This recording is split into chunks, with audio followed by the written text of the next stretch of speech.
السلام علیکم پیارے دوستو، آپ سے میری ہمیشہ سے چھوٹی ریکویسٹ رہتی ہے کہ ویڈیو کو پورا دیکھیں۔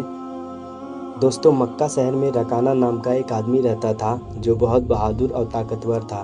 ایک مرتبہ صلی اللہ تعالیٰ علیہ وسلم راستے سے گزر رہے تھے کہ آپ کی ملاقات رکانہ پہلوان سے ہوتی ہے، اور آپ نے رکانہ پہلوان کو دین علم کی دعوت دی اور اللہ پر ایمان لانے کو کہا۔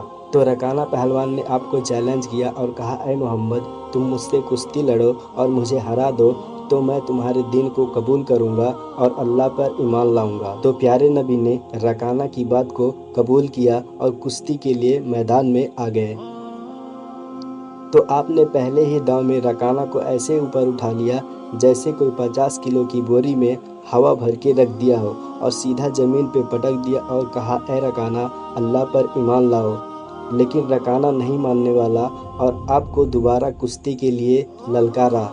تو آپ نے رکانہ پہلوان کو دوبارہ کشتی میں ہرایا اور کہا، اے رکانہ، اللہ پر ایمان لاؤ۔ تو رکانہ پہلوان نے آپ سے کہا، اے محمد، تم چھوٹے سے گھر میں رہتے ہو اور کھجور کھاتے ہو، میں اتنے بڑے گھر میں رہتا ہوں، گوشت کھاتا ہوں، میوائیں کھاتا ہوں، بہت ساری چیزیں کھاتا ہوں، پھر بھی مجھ سے زیادہ طاقت تم میں کیسے آئی؟ اللہ کے تم کون ہو؟ اللہ کے تم پر کیسے فضل و کرم ہے؟ مجھے بھی بتاؤ، اس کا ثبوت دو، تو میں اللہ پر ایمان لاؤں گا اور دین کو قبول کروں گا۔ تو پیارے نبی نے فرمایا، اچھا ٹھیک ہے، بتاؤ میں کیا کروں؟ تو رکانہ پہلوان نے کہا، اے محمد، ان کانٹوں والی درختوں سے کہو کہ یہ چل کر تمہارے پاس آئیں۔ چنانچہ پیارے اتنا سننا تھا کہ پیارے محمد صلی اللہ تعالیٰ علیہ وسلم نے جیسے ہی درخت کی طرف اشارہ کیا، ایک درخت کے 2 حصے ہو گئے اور ایک حصہ آپ کی طرف چل کر آنے لگا۔